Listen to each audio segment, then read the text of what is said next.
Jesse James, The Life, Times, and Treacherous Death of the Most Infamous Outlaw of All Time, by Frank Triplett. Introduction. During the long and vindictive war between the states, there developed on the side of the South small bands of light cavalry, or as they were almost universally called, guerrillas or bushwhackers, such as the vicissitudes of warfare had never before produced. Fiercer than the Bedouin Arabs, confident as the Mamelukes, they united the infinite physical endurance of the Western Indian and the indomitable soul and mental qualities of the Anglo-Norman. Mounted on the finest steeds that money or enterprise could obtain, they swooped down upon their enemies with the eager velocity of the eagle, reckless of numbers, despising danger and death. Encumbered with no useless sabers or rifles, but belted round with revolvers, they struck the foe full in the front and fought it out at close quarters. Riding like demons, a revolver in each hand, the bridle reins between their teeth, their onset was like the broadside of a 74. The two first revolvers emptied were thrust back into the belt, and two more were drawn, and so on until the foe had fled or the charges were all exhausted. Once I asked Bill Anderson this question: but suppose you strike an enemy who will stand even until all of your revolvers are emptied, what then?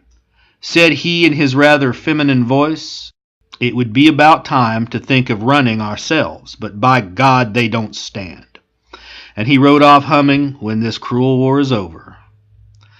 That such cavalry as this is the most effective ever known, we have but to recall the battle at Centralia, Missouri, miscalled massacre.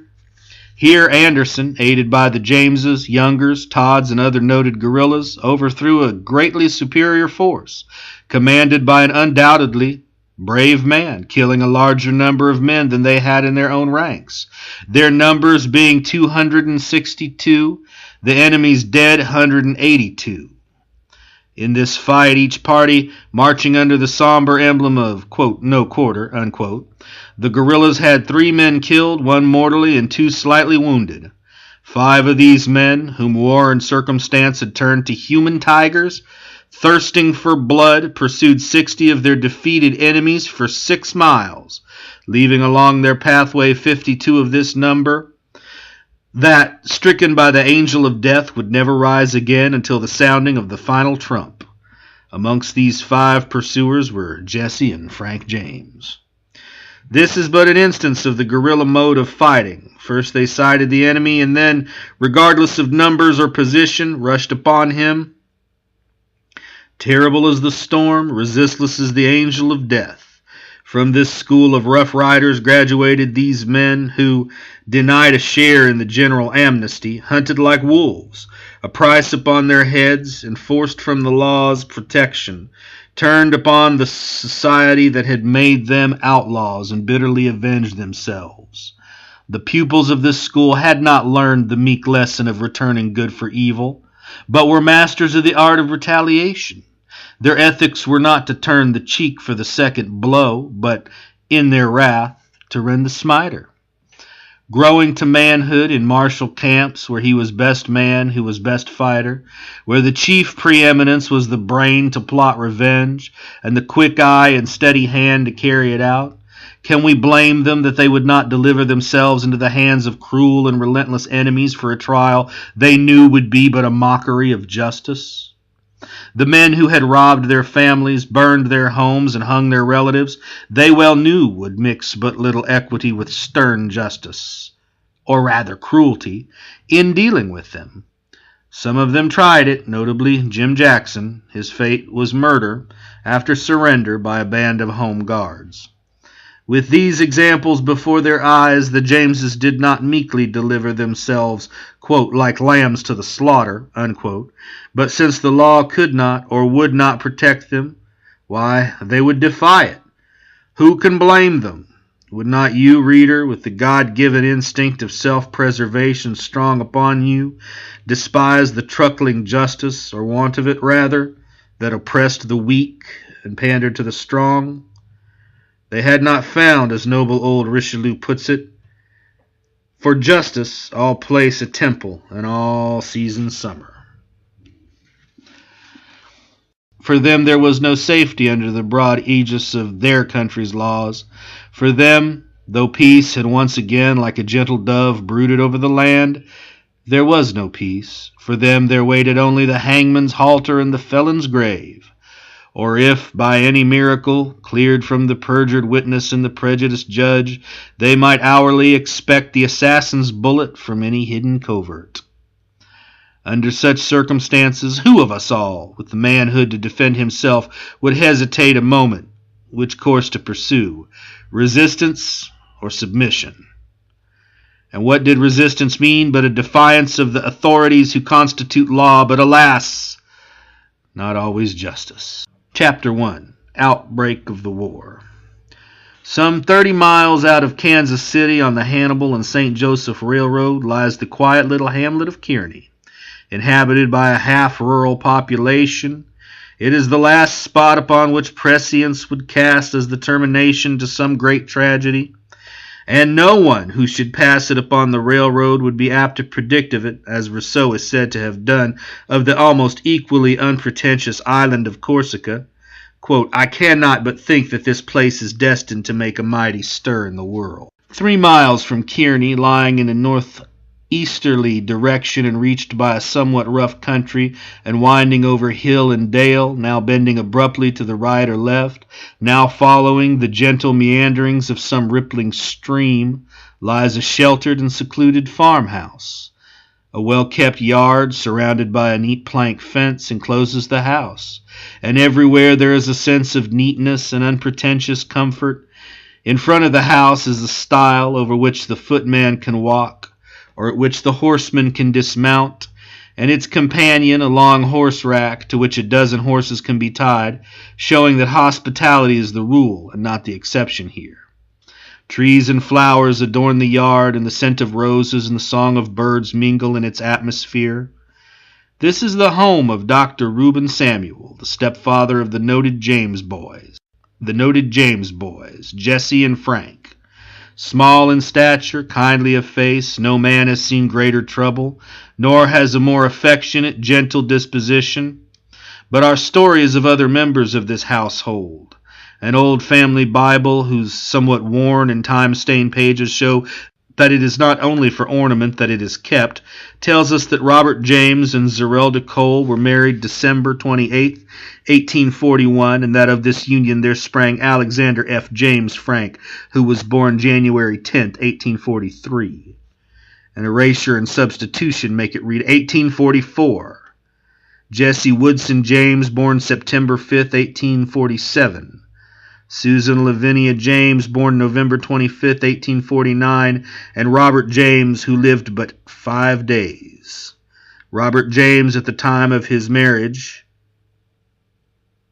was a Baptist preacher, licensed in May 1839. After settling in Clay County, he visited California and died there August 18, 1850. Mrs. James, after remaining a widow for 5 years, married Dr. Reuben Samuel on the 25th of September, 1855. From this marriage there resulted Sarah L. Samuel, born 26 December, 1858, John T. Samuel, now lying dangerously wounded at home, born May 25, 1861, Fanny Contrell Samuel, born October 18, 1863, and Archie Peyton Samuel, born July 26, 1866, and murdered by Pinkerton's men with a bombshell on the night of January 26, 1875. Besides the death of Robert and Archie, the Bible also records that of Jesse W. James, April 3, 1882. The lives of the various members of the family flowed on in an even, quiet manner until the breaking out of the Great Civil War. Had this not occurred, who knows but that the subject of this sketch, following in the footsteps of his noble and talented father, might have made his mark in the pulpit. Genial, affectionate, and lively, there was nothing in his childhood or early youth to foreshadow his adventurous career that was destined to become more thrilling than any romance, or that would point to an ending certainly as tragical as could well have been devised. Dr. Fitzgerald, a well-known citizen of Clay County, a deeply read scholar and a refined gentleman, denies that Jesse's father was an ignorant, itinerant preacher, as the authors of some of his so-called lives have declared, but gives him the character not only of a sincere Christian, but also of a cultivated scholar. Who can say but that Jesse, too, under happier auspices and more smiling stars, might not have achieved a name that would have resounded in the annals of his country? Butler says, "Fate steers, we do but row." And that grand mastermind of all expresses the same idea in different words. There's a divinity doth shape our ends, rough hew them how we may. But it is useless to speculate on what might have been. The fierce cauldron of civil war had begun to boil, throwing, as do all violent convulsions, the scum and dregs of society to the surface of affairs. Especially was this the case in the border states, when that class usually denominated by the Negro, quote, "poor white trash," unquote, saw in this ebullition a chance to avenge the many fancied insults of their wealthier neighbors. The formation of home guards and enrolled militia enabled them to do this in a certain manner, and one not very dangerous, as these bands, unlike the true soldiers in the federal armies, made the bulk of their war upon their neighbors, hog pens and corn cribs, with an occasional deviation against a helpless male non-combatant or women and children. Unlike the gallant soldiers who, beneath the stars and stripes, waged honorable warfare for principles they deemed essential to the preservation of a union loved of their forefathers and fought for by themselves, seeing in sectional disturbance only the chance for rapine and plunder, not the sad spectacle of a nation almost in its death agony, they were brutal and intolerant to the last degree. He who differed with them was a damned rebel, unquote. He who dared to assert his right to think for himself must be silenced. Murder was their usual mode of argument, arson their recreation, and robbery their industry. Their mode of warfare was unique. Ascertaining that all the combatants of some defenseless home were away, they would charge down upon the house, surround it, and begin a search for arms and the munitions of war. Woe unto the decrepit male, or in his absence the women and children, if some old worn-out gun or pistol could be found. True, it might be dangerous only to the one who would be venturesome enough to fire it off, and might have been preserved only as an heirloom or merely from oversight. It makes no difference to them. Here is the justification for pillage, arson, or even worse.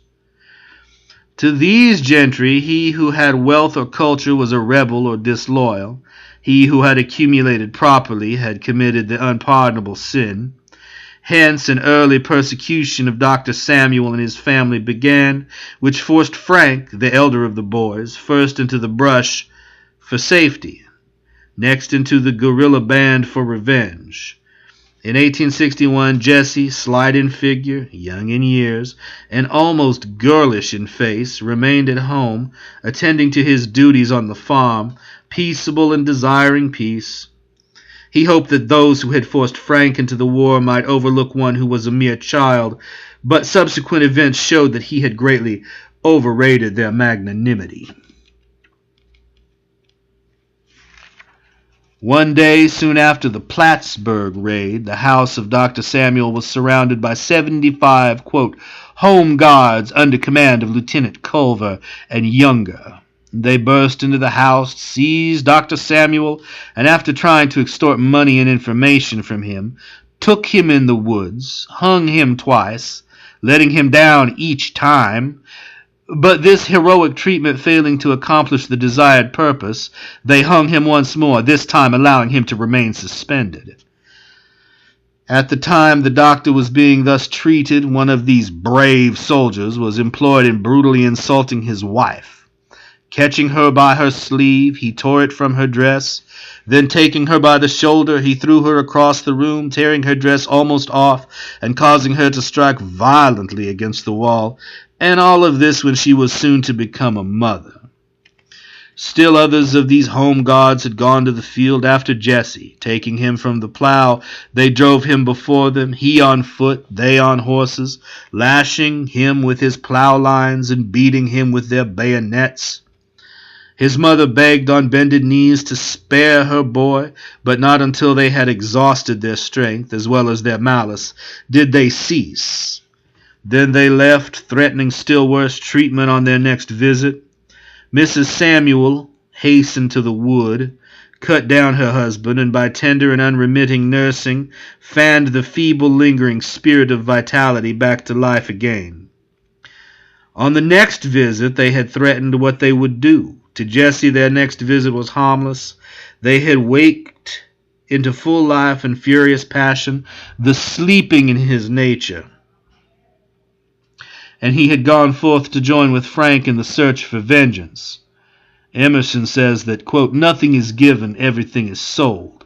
The arrows given by Achilles to Paris caused the former's death, and that by the belt that Hector had given to Achilles was his body dragged around the walls of Troy." These may not be the exact words, but they convey the idea, and so each stroke of the plow lines upon the delicate body of the boy, still scarce more than a child, might have represented the number of the hecatomb of victims that fell beneath his shots. These strokes found him a boy, they left him a man. No, not a man, but a tiger with a fiercer thirst for human gore than the madman slayer of the Indian jungles. Foremost in every battle in which the swift-riding bands of the guerrillas participated was Jesse James. Riding like a centaur, a dead shot with either hand, he excited the admiration and critical comment even of Bill Anderson, who might truly be called a connoisseur in human slaughter. Always singling out the most prominent enemy, he rode against him like an avenging nemesis, and as the tide of battle swept along, he was ever seen upon its foremost crest. The avalanche bore not more surely death and destruction in its thundering crash than did the mad, resistless charge of the guerilla. It paused for no consideration. It was wise in its madness, for no enemy ever stood before the desperation of its onward whirl. It struck alike the iron veteran and the trembling, skulking militiaman, and their lines melted like snow beneath a summer sun. It was reckless, desperate bravery gone mad, and it excelled the ordinary bravery of the trained soldier as much as bravery itself excels cold cowardice. The man whose nerves were not of triple steel left the guerrilla band for the quiet and comparative safety of the regular armies. He who could not, quote, "look on death with smiling lips," unquote, tarried not long with these Anglo-Norman Comanches. To Jesse James there was something congenial in this wild life of blood and battle. He courted danger as most youths do their mistresses, and toyed with the Delilah of ambush and attack. In a few days after joining Quantrell, he and Frank fought in that desperate fray against the 9th Kansas Cavalry at Kansas City, 70 against hundreds. The guerrillas almost annihilated their foe. After this there were skirmishes innumerable, in all of which, though greatly outnumbered, Quantrell was ever victorious. It was a war to the knife to the hilt. The federal commanders of departments, despairing of ever whipping or capturing these jungle tigers who carried death in both hands, early in 1862 began to issue their proclamations of, quote, "no quarter to guerrillas." But this was a game that two could play at, as witness Bill Anderson's practical reply, in deeds not words, to Sunday School General Fisk's bloodthirsty edict when he met Johnson at Centralia. End of Chapter 1, Jesse James. Chapter 2, The Sack of Lawrence. It had been determined amongst Quantrell, the Youngers, Todd, and other leaders that Lawrence, Kansas, the home of Jim Lane, Lawrence, the rendezvous of Red Leg and Jayhawker, who brought here the plunder wrung from the women and children of Missouri, should suffer next in turn. This expedition was not lightly undertaken, nor its dangers underestimated. Quantrell well knew that his every move was watched by the Federal soldiery and spies, and he realized that even though he might make his spring like a mad lion upon the doomed town, yet his retreat would be through the gathering hosts of redlegs, jayhawkers, militia, and U.S. soldiers. None of these dangers were hidden from his followers, but at the council held neath the summer skies, all were called on to give their votes and opinions pro and con in regard to the attack. When the Jameses, Youngers, and other leaders had voted unanimously for the attack, the rank and file were called up and their opinions solicited. They were given in one word: forward! On the 19th day of August, 1863, they commenced their march, not a man having refused to accompany the band on its desperate mission. Crossing into Kansas at or near an insignificant town called Aubrey in Johnson County, he secured guides and marched between Olathe and Spring Hill, thence through Franklin County. Camping on Coal Creek, about 8 miles from Lawrence overnight, they came in sight of that doomed city early on the morning of August 21st, 1863. It was just after sunrise when the inhabitants heard what was new to ears in Kansas, the guerilla yell. Charging upon the town like the resistless waves of the sea, his 200 followers struck Lawrence with fire, steel, and shot. Woe to the jayhawkers who lay dreaming of easy victories over helpless women and children. Woe to those who, though foes, were honorable foes, lighting only men in a manly way. Woe to town and men! The tiger is upon you, and none may curb his fury. The close of that day saw Lawrence a smoking ruin, killed with dead men and homeless women and children. Jim Lane, the chief object of this attack, which was to retaliate for his pillage and burning of Osceola, Missouri, escaped, crawling on hands and knees through the mud and slop of ditches. He hid in a cornfield and was thus saved to die by his own hand at last. In this attack, Jesse James is said to have killed 30 men, thus running his score up to this time about 100. Frank killed 35. Now began the retreat. Harassed on every side, Quantrell fled as flies the lion, turning often to rend and slay. At Black Jack, some 15 miles from Lawrence, the guerrillas took shelter in a large barn and made a stand. This was done more to recruit their worn-out horses than to cover themselves from the foe that swarmed on every side. The Kansans made a number of bold assaults, but it was child's play for the guerrilla to repel them.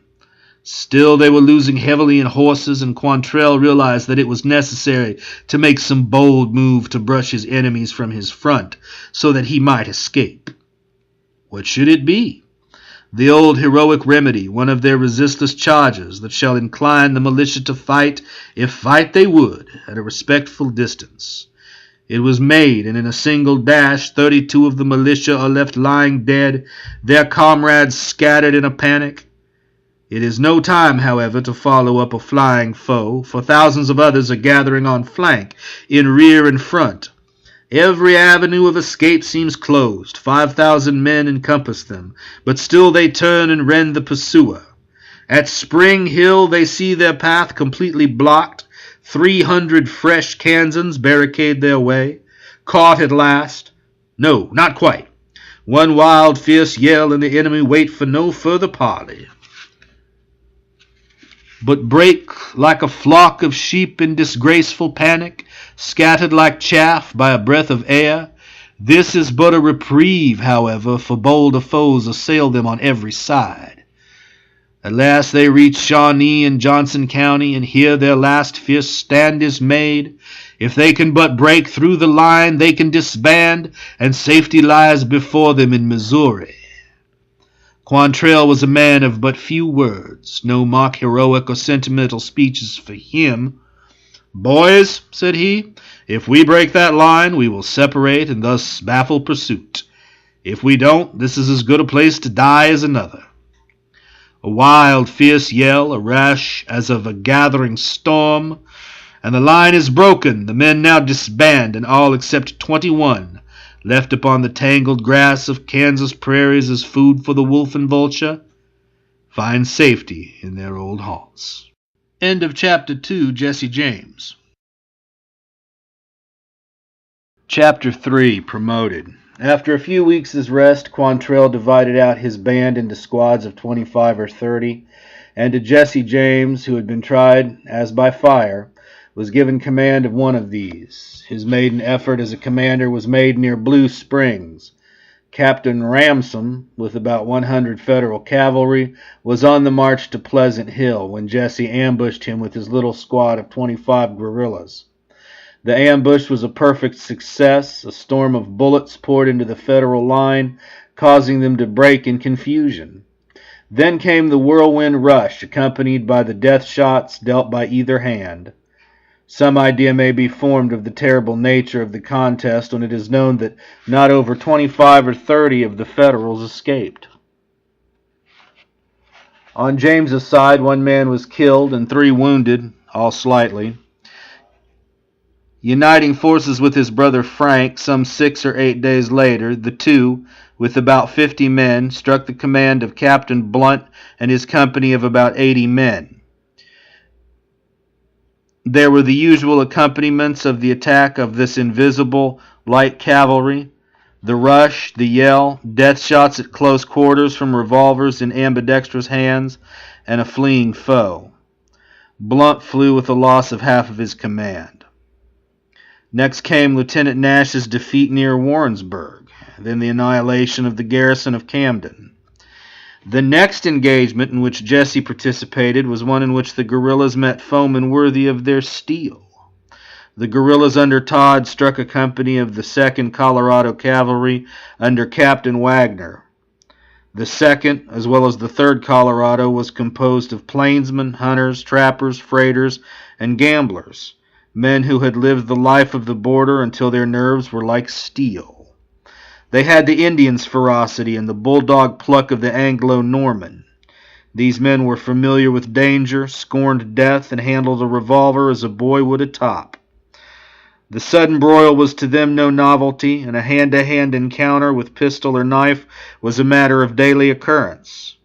Their resistance was desperate, and they stood like men until Jesse James, raging in the fray like a demon of destruction, rushed at their captain and sent a ball from his unerring pistol through his heart.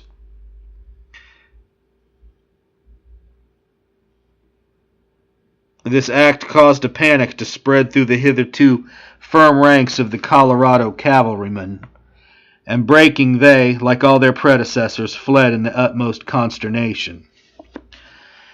Jesse's next fight at Harrisonville was not so successful, the guerrillas being forced to retire, and at Flat Rock Ford on Grand River shortly after he was shot through the breast, a Minié ball tearing through his right lung. From this terrible injury, so great was his vitality and iron nerve, he recovered sufficiently in 4 weeks to again mount his horse, and in less than 6 weeks he reported for active service. But why enumerate here the deeds that in the palmy days of Greece would have made Jesse James a demigod? Is not the tale already told by abler pens? A few more incidents and we are done with his adventures during the war, not one half of which have we attempted to relate. In the fall of 1864, Jesse determined to pay a visit to his home, although he well knew the dangers that beset every inch of his path. But, quote, fortune favors the brave, unquote, and only one incident occurred to break the monotony of his journey. Coming one day suddenly upon 3 of the militia, he was commanded to halt, but not considering 3 militiamen any odds against 1 guerrilla, he drew his pistols, and in much less time than it has taken to recount it, the 3 men lay weltering in their blood. No other adventure happening, he was soon safely at his home, warmly welcomed by a loving mother and kind friends. 2 days' rest here was all he permitted himself, and again he rode away to join the gathering forces for the grandest stroke the guerrillas ever made, save the sack and burning of Lawrence. Chapter 3, The Battle at Centralia. Centralia lies in a high-level prairie in Boone County, Missouri, and is the junction of the Boone County branch of the old North Missouri Railroad with the main line. On the 27th day of September 1864, Bill Anderson moved into Centralia from his camp at Singleton's, 4 miles to the southeast. He, as well as all of the guerrillas, had been forced in self-defense to adopt the Black Hag, as none of their followers were ever spared when captured. Waiting in Centralia until 11 o'clock, he surprised a train westward bound carrying, amongst other passengers, some Federal soldiers. As the train halted, Anderson charged it and was met by a wildfire from those of the Federals who had muskets. It is a matter of doubt whether Anderson would have spared any of these men, but after their firing, everyone knew but too well what their fate would be. A rapid fusillade from their revolvers, and in less than a minute from the first shot, Anderson was in undisputed possession of the train. Ordering all of the passengers onto the platform, he separated the Federal soldiers from the citizens, classing with the former one unlucky civilian who had taken a fancy to a Federal blouse. This work of separation completed, the work of death began, and soon 24 corpses dressed in blue were staring blankly at the autumn sky. The train was then fired, the engine's levers pulled wide open, and under a full head of steam she dashed away towards Sturgeon, 8 miles distant.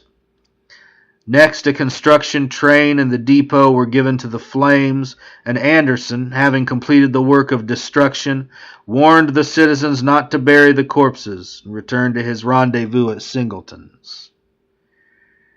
Word was in some way conveyed to Mayor Johnson, a fighting man, in command of a battalion of over 300 militia. Johnson was at the time hunting Anderson. At the head of his column, he too carried the somber ensign, "That neither asks nor readers quarter." There is no doubt that Major Johnson was a brave man, but there is also not the least doubt that he greatly underrated the fighting qualities of Anderson and his men. Upon the citizens requesting him to detail men to inter the corpses they had been forbidden to bury, he is said to have broken out, "Bury them, the damned cowards! No, if they had fought like men, they would not need burial." Again, when warned by the citizens not to risk a battle with Anderson when their numbers were so nearly equal, Major Johnson had 300 or over, Anderson exactly 262, quote, "Do you dare warn me against riding equal numbers?" said the major. "Why, I can give them 3 to 1 and whip them." Seeing how useless it was to remonstrate, the citizens desisted from further parley and saw the doomed men ride off to defeat and death. As the lion in his lair or the tiger in his jungle, Todd and Anderson lay in ambush, waiting for the gallant major. Their only fear was that his heart might misgive him, and that he might turn from the fray, and within the shelter of the blockhouses of Sturgeon balk them of their prey. Vain fear! Riding gaily on to the masked demon of death that silently awaited them, they talked loudly of what they intended doing to the, quote, "damned secesh," unquote, when they returned to Centralia. One and all seemed to have forgotten the quaint text in the Book of Books. Quote, "Let not him that putteth on his armor boast as he that taketh it off." The merry jest and echoing laugh went round, and the cavalcade looked and acted like a party going to a bridal, rather than men doomed by fate to a fearful destruction. A small guard, thrown out in advance, had returned to the main body, reporting that Anderson had been to the barn, staying there long enough to rest and feed his men and horses. From the barn, so they reported, a broad trail had been made leading to the woods beyond. Had Major Johnson been a frontiersman or one skilled in guerrilla warfare, this would have been ominous news. It would have shown them that they wanted to be followed. Riding on toward the wood, 10 men suddenly showed themselves upon the crest of a long ridge about a mile distant. The line trotted slowly toward Johnson's command in open skirmishing order. Following some distance behind came Todd and Anderson in battle array.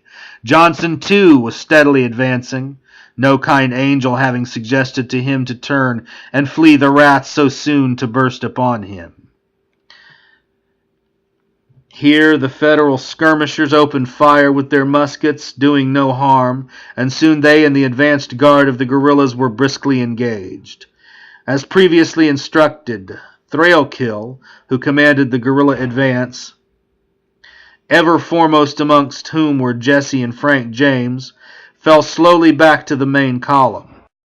Again, when warned by the citizens not to risk a battle with Anderson when their numbers were so nearly equal, Major Johnson had 300 or over, Anderson exactly 262. "Do you dare warn me against riding equal numbers?" said the Major. "Why, I can give them 3-to-1 and whip them." Seeing how useless it was to remonstrate, the citizens desisted from further parley and saw the doomed men ride off to defeat and death. As the lion in his lair or the tiger in his jungle, Todd and Anderson lay in ambush waiting for the gallant Major. Their only fear was that his heart might misgive him and that he might turn from the fray, and within the shelter of the blockhouses at Sturgeon balk them of their prey.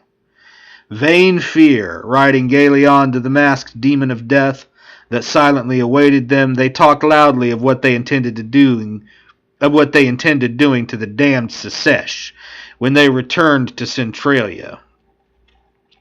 One and all seemed to have forgotten the quaint text in the Book of Books. Quote, "Let him not that putteth on his armor boast as he that taketh it off." The merry jest and echoing laugh went round, and the cavalcade looked and acted like a party going to a bridal, rather than men doomed by fate to a fearful destruction. A small guard, thrown out in advance, had returned to the main body, reporting that Anderson had been to the barn, staying there long enough to rest and feed his men and horses. From the barn, so they reported, a broad trail had been made, leading to the woods beyond. Had Major Johnson been a frontiersman or one skilled in guerrilla warfare, this would have been ominous news. It would have shown him that they wanted to be followed. Riding on toward the wood, 10 men suddenly showed themselves upon the crest of a long ridge about a mile distant. This line trotted slowly toward Johnson's command in open skirmishing order. Following some distance behind came Todd and Anderson in battle array. Johnson, too, was steadily advancing, no kind angel having suggested to him to turn and flee the wrath so soon to burst upon him. Here the Federal skirmishers opened fire with their muskets, doing no harm, and soon they and the advanced guard of the guerrillas were briskly engaged. As previously instructed, Thrailkill, who commanded the guerrilla advance, ever foremost amongst whom were Jesse and Frank James, fell slowly back to the main column. Johnson's men, too, easily elated, interpreted this as a signal victory and dashed forward, anxious to exterminate the flying foe.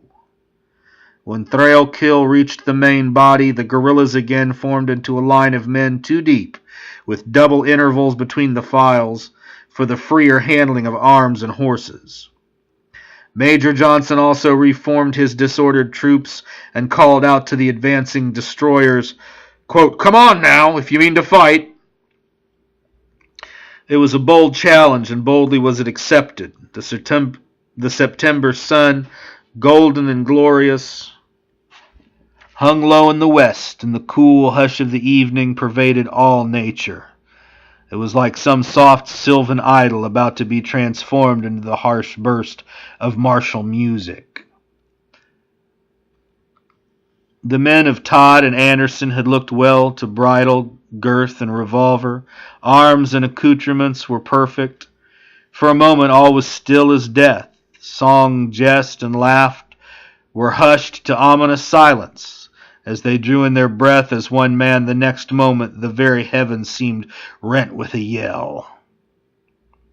As they drew in their breath as one man, the next moment the very heavens seemed rent with a yell. As much more terrible than the red man's as the vices and virtues of the Anglo-Norman exceed those of the Indian. Simultaneously there was a bound forward of every horse, and then began one of those mad, terrific rushes of the guerilla that can only be compared to the fury of the tempest, or the mad fall of the mountain torrent. The Federals fired one volley, then turned in panic-stricken flight. In the lines where these terrible riders first struck them, there were 75 dead men and 25 dead horses.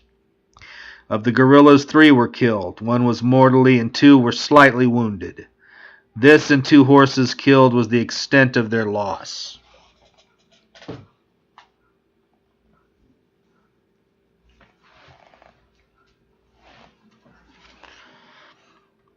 Some 60 of the Federals, prudent men, had in their foresight mounted their horses, the more swiftly to follow the foe they intended to annihilate. These 60 in their flight were followed by 5 of Anderson's men, prominent amongst them Frank and Jesse James. Of these 60, 50 fell before they reached Sturgeon. Out of Johnson's 300 men, only 18 escaped, making the number killed just 282, or 20 men more than Todd and Anderson commanded in all. This fight has been called a massacre, though why so any fair-minded man is puzzled to tell. Both parties were marching under the black flag, and the fate that the militiamen met would have been that of the guerrilla had the conditions of the fight been reversed. That this is true is proven by the fact that long before Todd, Anderson, and others were forced into this species of retaliation, this fight has been called a massacre, though why so any fair-minded man is puzzled to tell. Both parties were marching under the black flag, and the fate that the militiamen met would have been that of the guerrilla had the condition of the fight been reversed. That this is true is proven by the fact that long before Todd, Anderson, and others were forced into this species of retaliation, every captured guerrilla was shot whenever and wherever taken. If necessary, numerous instances could be cited to prove this fact. Jesse James, Chapter 5, The War Closes. After this combat, where tigers met men, we shall enter into no detailed account of Jesse's battles and adventures, but shall hasten on to his career after the close of the war. True, his days were days of almost continuous battles, and his nights were filled with long marches and short bivouacs. His adventures exceeded those of the heroes of romance. In the fall of 1864, Fortune seemed again to tire of guarding her favorite, and in an ambush and subsequent fight of a few against hundreds, he again fell, wounded in the left side and arm. The fight surged desperately around him, but with an undaunted soul, he fought on, lying crushed beneath his horse. A swooping charge of Todd's rescued him. A little rest, less nursing, and this youth of iron nerves was again able to ride. In November of 1864, he, his brother Frank, and others of the guerrillas, seeing that their mission was about finished in Missouri, started for Texas, and here he and Frank separated, Frank going with his old leader Quantrell to Kentucky. On the route to Texas, there was ambush after ambush. No time for the splendid pistol practice to grow rusty either by day or night, but at last they reached Sherman December 2nd. Here the guerrillas split into 2 detachments, some going into western Texas, others under Arch Clements returning to Missouri, Jesse James being one of the latter. Again begins the routine of marching and battling, against skirmishes innumerable and ambushment everywhere. They fight their way back until they reach Lexington. Here, Jesse and others, under a flag of truce, meet brave, liberal old Major J.B. Rogers, a U.S. regular army officer, in order to surrender those who had determined on surrender. All of the regular armies of the South had already laid down their arms. 1865. Returning to their camp, still carrying a white flag, they were fired upon by 8 soldiers of the 2nd Wisconsin Cavalry, who were riding in advance of their regiment. Charging through and over these men, they empty 4 saddles and wound 2 others, but their charge precipitated them upon the main body of the enemy. Turning to retreat, they were hotly pursued, and in this fight, after killing 2 of his pursuers, Jesse is shot through the right lung with a revolver ball. Still fighting and flying, his horse is shot under him, and the enemy pass over him in chase of his comrades. Extricating himself from his fallen horse, he takes to the woods with 5 men in eager pursuit. Hunted like a wounded tiger, he still showed that, like the tiger, though grievously wounded, he could still slay. Turning when the chase grew too hot, he killed one of his foes and shattered the pistol arm of another. Still 3-1 they track him until, making one more stand, weak with the terrible loss of blood, reeling in his tracks, he levels his revolver and another goes down, never to rise again. Had the remaining 2 pursuers been of the blood that sent men into the Federal Army instead of into the Home Guards, the career of the most noted outlaw of this or any age had ended here. A bold rush, 2 steady shots, and a bleeding, shattered corpse would have been the result. But they were only Johnson County militia, so they very promptly turned and took to their heels, James bleeding profusely, had but strength enough to stagger a few 100 yards further into the woods and faint from loss of blood. He fell upon the edge of a narrow stream. Here he lay for 2 days and a night and gained strength enough to crawl to a field where he found a friend who, placing him upon a horse, conveyed him to the house of a Mr. Bowman, distant 15 miles. A few days after he was kindly sent by Major Rogers to his mother in Nebraska to, quote, die at home, as the brave old gentleman thought. That his wounds were terrible and his condition critical is proven by the fact that it was 3 years before this man of unparalleled constitution and vitality recovered sufficiently to ride a horse. Here ends the war record of one of the most famous of those worldwide noted light cavalrymen, or guerrillas, who, like Napoleon, seem to have arisen for the purpose of showing that the art of war was still in its infancy, and that the science of tactics was yet in a state of evolution. These men and modes of arming and fighting could only have originated amongst those who, almost from infancy, had been used to the handling of arms and horses, and who, by a free, out-of-door life, had gained constitutions of iron and nerves of steel.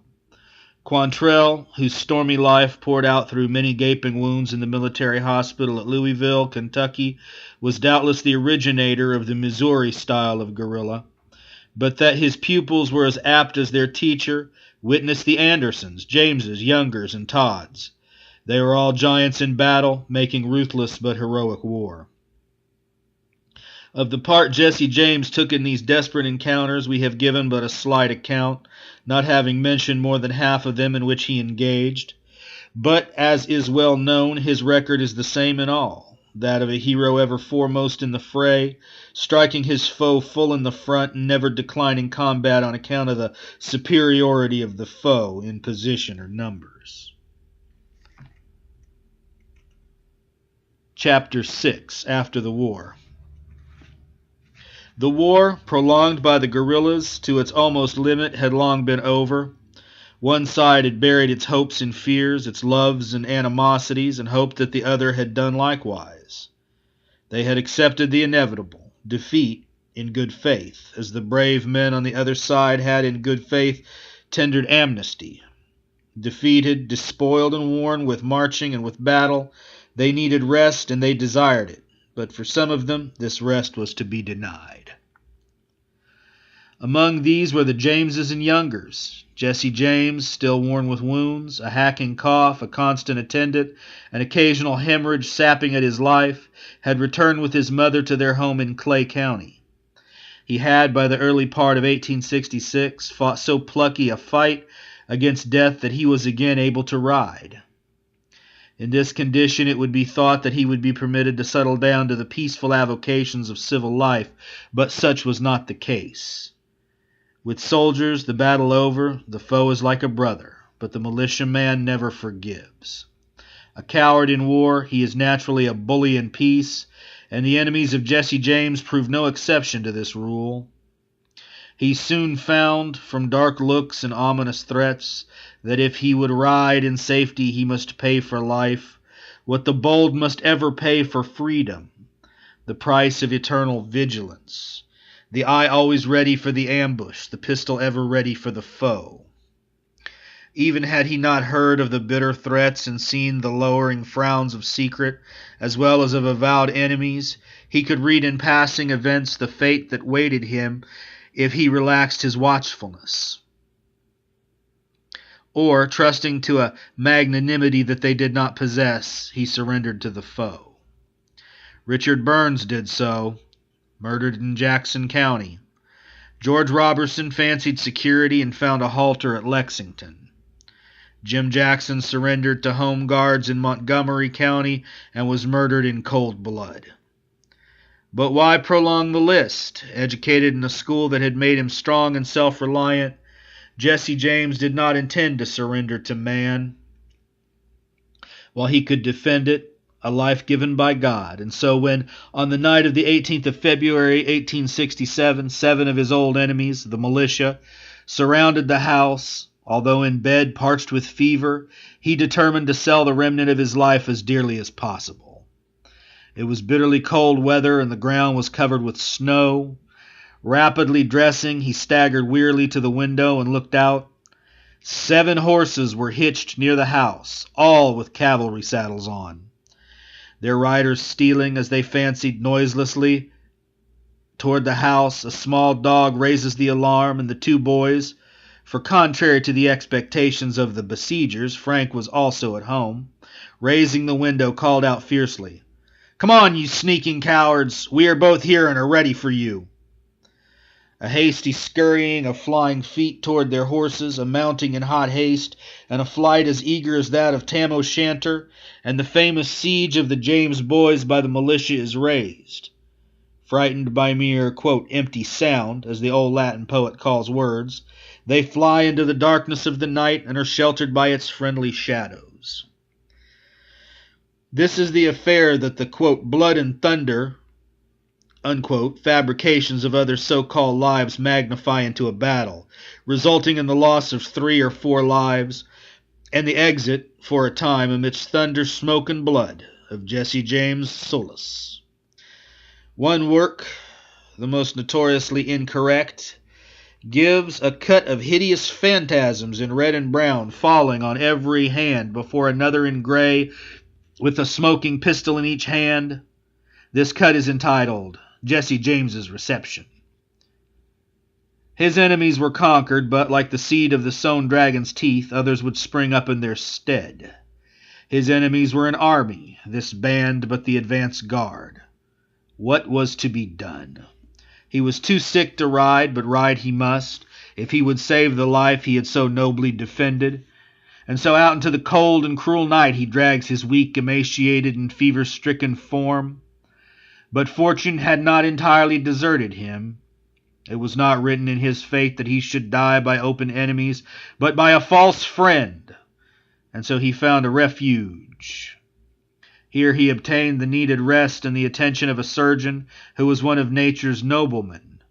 Brought back from the dim and shadowy confines of the hidden mysteries of the life beyond, he is sent to New York, and there takes ship for the city by the Golden Gate.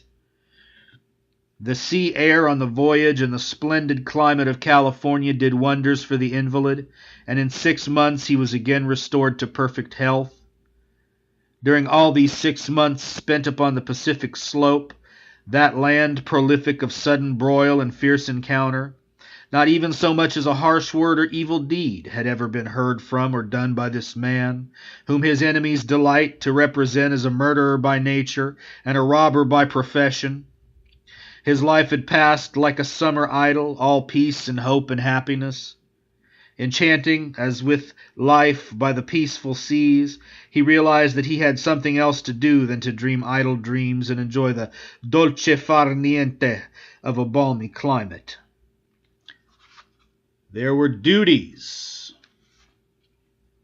in Missouri to attend to. There was a beloved mother from whom he had never been before so long separated.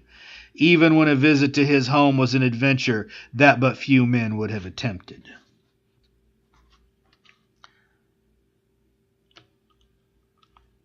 Chapter 7. Bank Robbery at Liberty, Missouri. But we have, in order to follow out events continuously, somewhat anticipated. On the 14th day of February, 1866, just 4 days before the night siege of Dr. Samuel's house, the Liberty Bank, or, as it was termed, the Clay County Savings Association, was robbed of a large sum, probably as much as $70,000. The number of men engaged in the robbery were 12. The time was early morning. Riding into town at a moderate gait, 3 of the robbers were posted at advantageous positions from which alarms might be given or diversions might be made in favor of their comrades.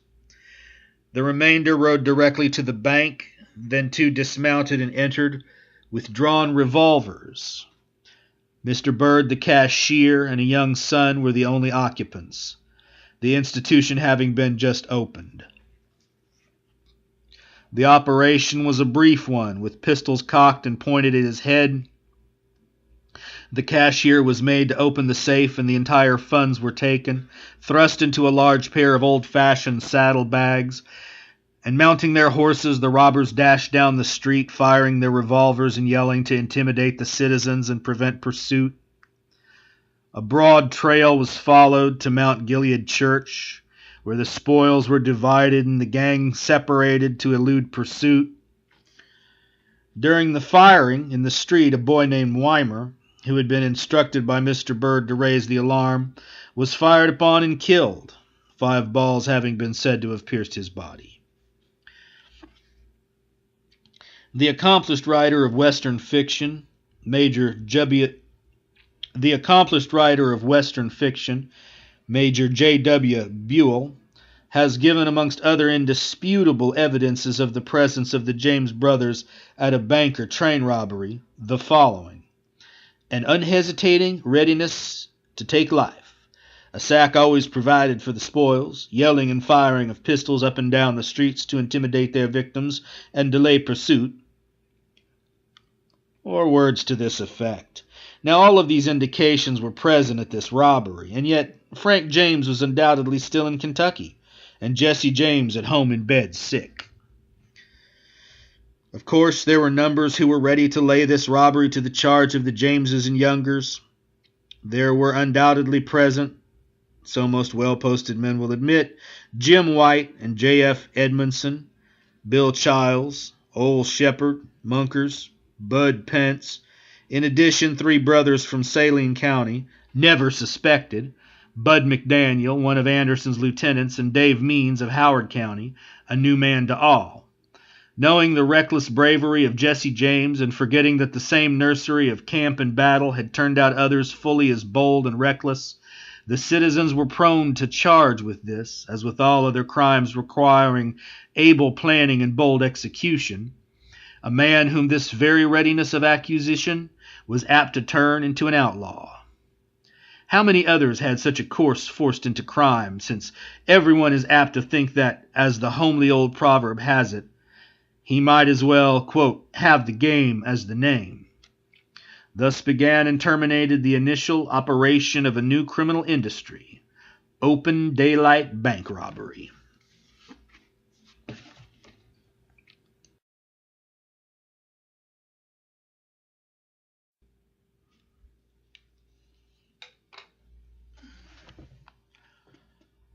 Chapter 8, Twin Robberies. The next bank robbery was an unimportant one, so far as the spoils secured is regarded.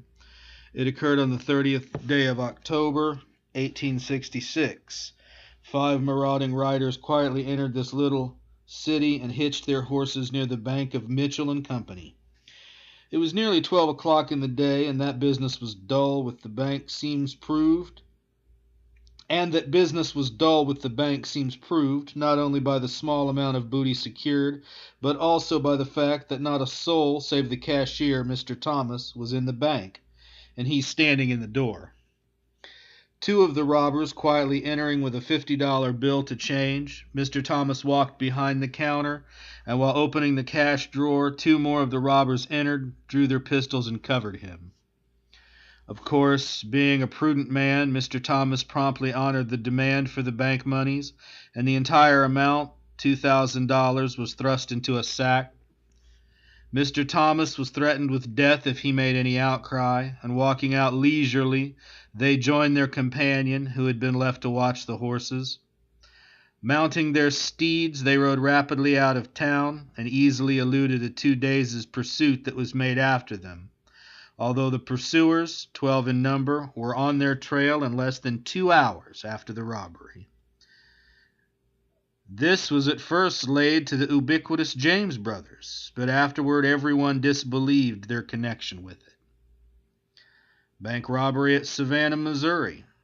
On the second day of March 1867, 5 men, doubtless the same 5 who had robbed the Lexington Bank, entered Savannah, Missouri, the county seat of Andrew County.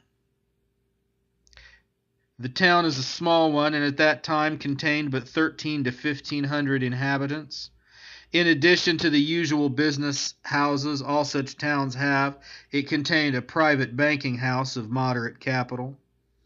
Its proprietor was a man of undoubted nerve named McLean.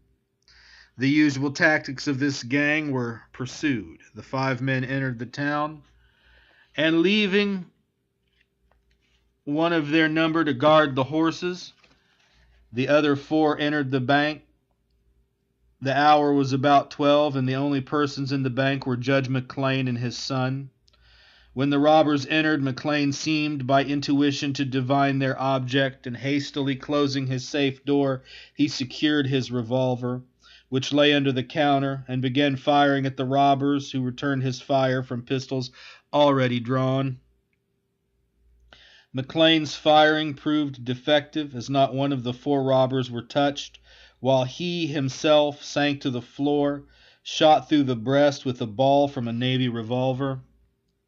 His son, escaping into the street, alarmed the citizens, and, hastening to join their companion, the robbers mounted and fled, pursued in hot haste by a large number of the enraged citizens. They were trailed for several days, but pursuit was eventually given over without apprehending any of them. This band consisted of Bill Childs, Jim White, Bud McDaniel, J.F. Edmondson, and Sam Pope. 2 of them, Pope and McDaniel, were afterwards arrested about the middle of March, but proved an alibi, somewhat too strong, and thus escaped.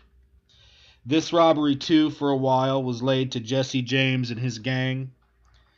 Judge McLean, though desperately wounded, eventually recovered, and after a few weeks, the occurrence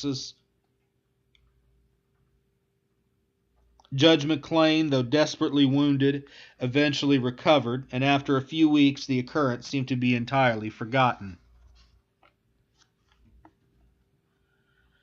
Chapter 9, Bank Robbery at Richmond, Missouri. Coming next in chronological order was the most desperate of the many attacks made on banking institutions, with the exception of the last bank robbery, or rather attempt at bank robbery, at Northfield, Minnesota. Learning that the firm of Hughes and Company, bankers at Richmond, Missouri, were the recipients of heavy deposits, the marauders, to the number of 15, pursuing their ordinary tactics, dashed madly through the town, yelling like demons and firing their pistols recklessly up and down the streets. 5, or, as some accounts say, 6 of the robbers burst into the bank and secured between $4,000 and $5,000. By this time, the citizens had begun to gather to make some resistance, and the mayor of the town, named Shaw, in crossing the street was fired at and killed, he having fired several times without effect. An attack was then begun upon the jail in order to release some prisoners confined there, as the robbers claimed unjustly.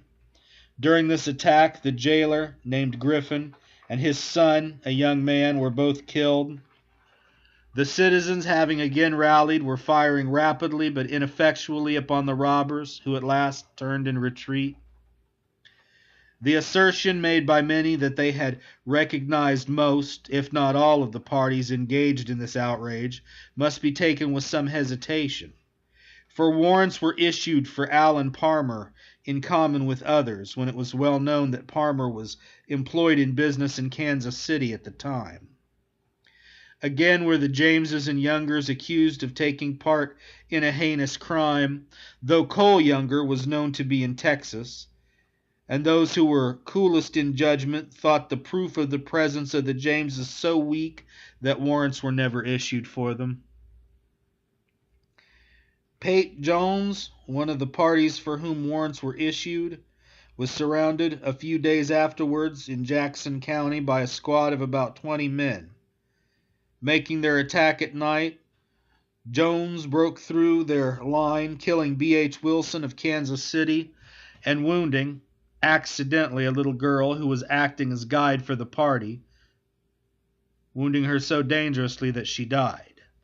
Passing through the line of pursuers, he dashed away into the darkness, untouched by the wildfire of the posse, and escaped.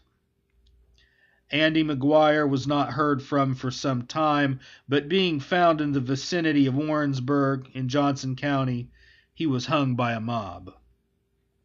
Dick Burns, another party accused of complicity in this robbery, was caught by a mob and also hung.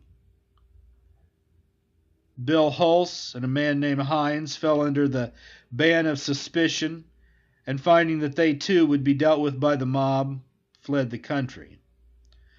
Tom Little, another supposed member of the gang, was captured at St. Louis weeks afterward, and being brought back through Johnson County, was taken by a mob and hung. Who of these men, if any, were guilty will most likely never be known, but it seems that eventually all settled down to the belief that the Jameses and Youngers were not concerned in it, though at first almost universally suspected.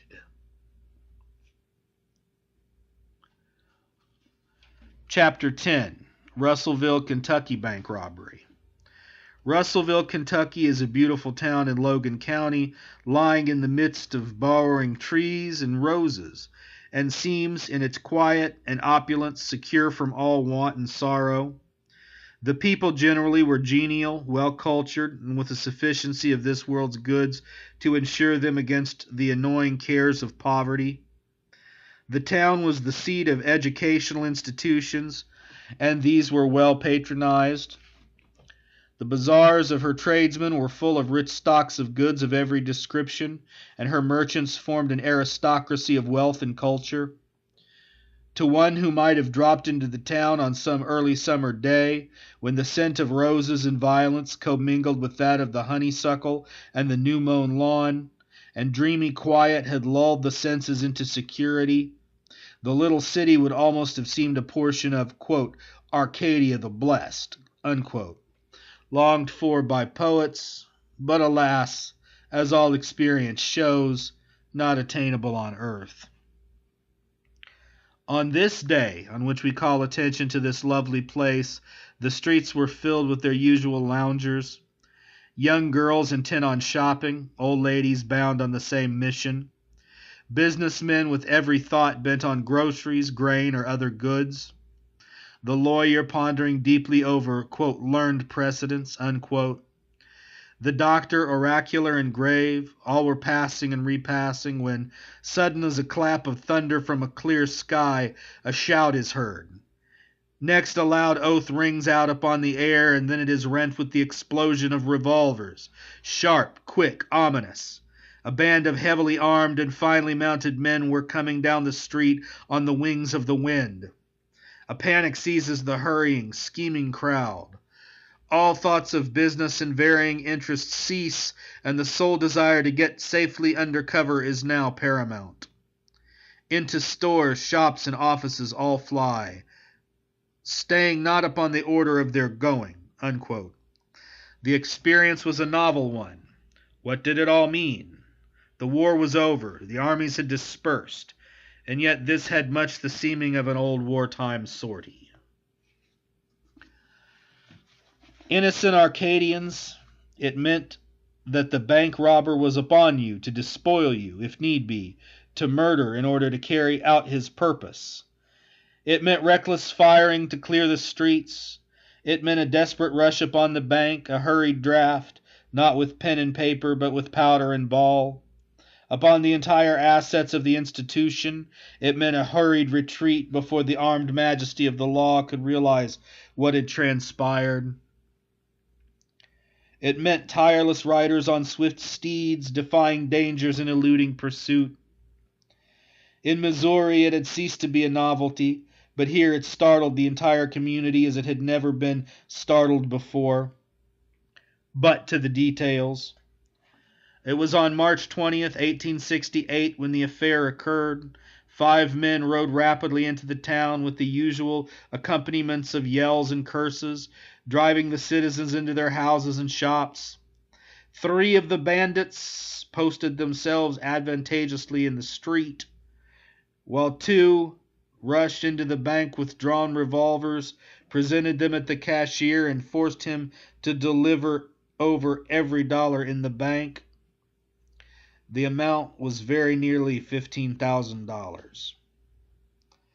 Having secured this booty in a sack, the 2 robbers joined their friends outside, mounted their horses, and left the town at a sweeping gallop. Fear had so completely paralyzed the citizens that it was some time before pursuit was organized, and thus the outlaws gained valuable time on their pursuers. When the latter got on the trail, they found that it led away toward the river, and that part of the brigands had crossed over into Missouri. 2 of the 3 had dropped out of the line somewhere between Russellville and the Mississippi, presumably soon after crossing Cumberland River. These 2 were supposed to be George Shepherd, who on the strength of the evidence was arrested at his home at Chaplin, tried and sentenced to 3 years in the penitentiary. Some people have doubted if George Shepherd was really guilty, wondering why, if he was, he would stay quietly at home and tamely submit to arrest.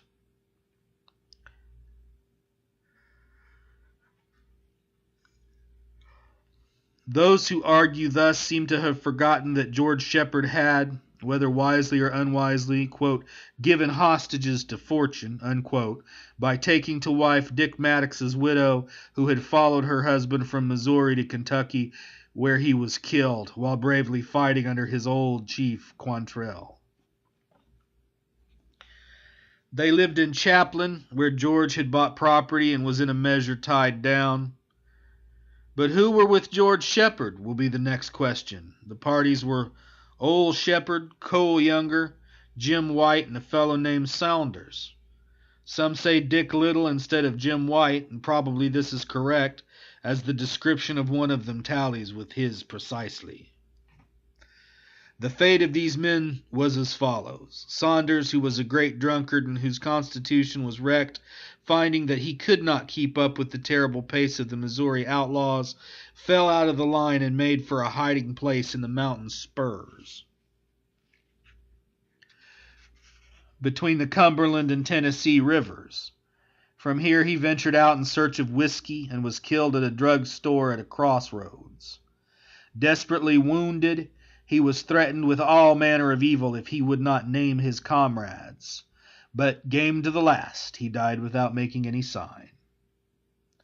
Old Shepherd, fleeing through the swamps and forests of southern Missouri with his 2 companions, first eluded and then distanced pursuit, and Shepherd went to his home near Lee's Summit. The officers of the law, fearing to attempt his arrest, delegated the job to a company of vigilantes.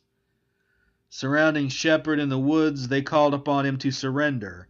Quote, "Not to any of you damned malicious sneaks," unquote, he replied, and began to reply with his revolvers to the fire of their carbines. "Not to any of you damned malicious sneaks," he replied, and began to reply with his revolvers to the fire of their carbines. Standing off some 200 or 300 yards, they riddled him with balls, and at last he sank, 7 terrible wounds upon his person. But, fighting to the end, he had lived a guerilla of the guerrillas. He had died in combat with the usual odds against him. The other 2 escaped. Of course, the James brothers were accused of this crime, but they were able to prove that it was an utter impossibility that they could have been there. Frank had a wound still so disabling as not to permit of his riding, and Jesse, even if his health had not been so delicate at that time that he could never have accomplished the terrible ride through Tennessee and on into and through Missouri, would have been able to have proved by other means his innocence of the charge. Yankee Bligh, by far the shrewdest and most talented of Western detectives, after looking critically over the whole field and carefully summing up the evidence, pro and con, decided that the Jameses were not connected with this robbery.